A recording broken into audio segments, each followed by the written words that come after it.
আজ বাস স্ট্যান্ডে গিয়ে আমরা মা ছেলেতে দাঁড়িয়ে আছি, কারণ ওর পাপা আমাদেরকে নামিয়ে ওর জন্য রসমালাই আনতে গেল। কারণ বেশ কিছুদিন ধরে ওর জন্য টিফিন নিয়ে যাচ্ছি আর বাড়ি ফিরে নিয়ে আসছি, খাচ্ছে না। কারণ জ্বর সর্দি কাশি আছে তো, মুখের রুচিটা সেভাবে নেই। ও দেখছে বাসটা আসছে নাকি, কারণ যে বাসে আমরা যাই ওই বাসটাও খুব ভালো করে চিনে। এই দেখুন ওর পাপা রসমালাই নিয়ে চলে এলো। বাড়ি থেকে টিফিনটা নিয়ে এসেছিলাম, ওর পাপাকে দিলাম, বললাম যে ঠিক করে ভরে দাও।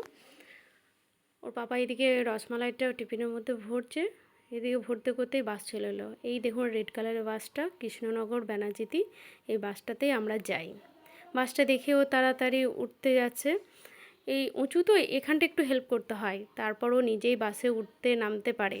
উঠেই দেখুন এই ড্রাইভার দাদা আছে, ড্রাইভার দাদার সাথে ওর বেশ ভালোই পরিচয় হয়ে গেছে। এই সিটটা, এই দাদার পেছনের সিটটা ওর খুব ফেভারিট, এখানে ওকে বসতে হবে। এই সিটটা যদি পেয়ে গেছে আর কাউকে ছাড়বে না। আমরা মা ছেলেতে এখানে বসে গেলাম। আমাদের ভিডিও আপনাদেরকে যদি দেখতে ভালো লাগে আমাদের চ্যানেলটা সাবস্ক্রাইব করবেন এবং আমার তোজবাবুকে অনেক অনেক ভালোবাসা দেবেন। আজকের ব্লগটা এখানেই শেষ করলাম। Bye bye.